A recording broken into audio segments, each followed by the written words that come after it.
Bible అంతా ఏం చెప్తుందట? నిన్ను వలె నీ పొరుగు వానిని ప్రేమించు. ప్రేమించడం అంటే ఏంటి చెప్పండి? మాటలా ఐ లవ్ యూ అని గొప్ప పట్టుకుని తిరగటమా? ప్రేమించటం అంటే అవతల వాడి కష్టాలను అర్థం చేసుకుని త్యాగాలు చేయటం, అది ప్రేమ. బైబిల్ ఈ ప్రేమించటం విషయంలో ఏ స్థాయికి మనిషిని తీసుకెళ్లిందో మీకు తెలియాలి. లేవీకాండం 23వ అధ్యాయం 22వ వచనం చూడండి. బైబిల్ ధర్మం చెప్తున్నాడు ఆయన అన్నట్టు. ఏంటి ధర్మం అంటే, మీకు పొలం ఉంది కదా, పంట వేసుకున్నారు కదా, పంటను కోసుకుంటున్నారు కదా, వార అంటే చివర చేనుకు చివర గట్టు ఉంటది కదండి, ఆ వార వరకు పూర్తిగా కోసేకండి ఆయన. ఆ వార కొంచెం వదిలేయండి అన్నట్టు. ఎంత మంచి దేవుడు చూడండి. రెండు, మధ్యలో పంట కోసుకుంటున్నప్పుడు నువ్వు కోసుకుని కట్టుకుంటున్నప్పుడు నీ చేతిలోంచి కొన్ని జారిపోతాయి కదా పనలో, దాన్ని పరిగంటారు కదండి. ఆ జారిపోయినవన్నీ వదిలేసాను ఆయన అన్నట్టు. నీకు చాలా పంట ఇచ్చాను కదా, చాలా భూమి ఇచ్చాను కదా, ఆ జారిపోయిన పరిగి మాత్రం వదిలేసాయి. ఎందుకయ్యో వదిలేయాలంటే చెప్తున్నాడు, నీ చుట్టుపక్కల నువ్వున్న గ్రామంలో పేదవాడు ఉంటాడు, పొలం లేనివాడు ఉన్నాడు, వాడికి దున్నుకోవడానికి పొలం లేదు, మరి ఏం తిని బ్రతకాలి వాడు? నువ్వు అలా రాలిపోయినవి వారలు వదిలేసినవి వాడు కోసుకుని తింటాడు, వాడు ఏరుకుని తింటాడు, పరిగి వారు ఏడుకుని తింటాడు. మీ ఊర్లో పేదవాళ్ళు ఉంటారు.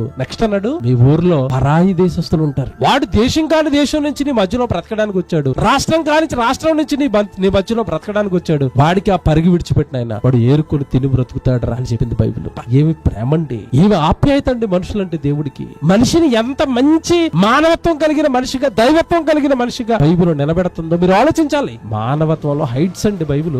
పరాయి దేశస్తుడు నీ మధ్యలో బ్రతకడానికి వచ్చాడు కదా, వాడిది దేశం కాదు కదా, ఈ రాష్ట్రం కాదు కదా, ఇక్కడ వాడు బ్రతకడానికి వచ్చాడు కదా, వాడు బ్రతకడానికి కూడా నీ చేలో పరిగెరుకునే బతుకుతాడు, వదిలేసేవాడు కొరకు అన్నాడు. ఈ రోజు ఏమంటున్నారు చెప్పండి? ఈ దేశం ఆ దేశం కొట్టుకు చావట్లేదండి.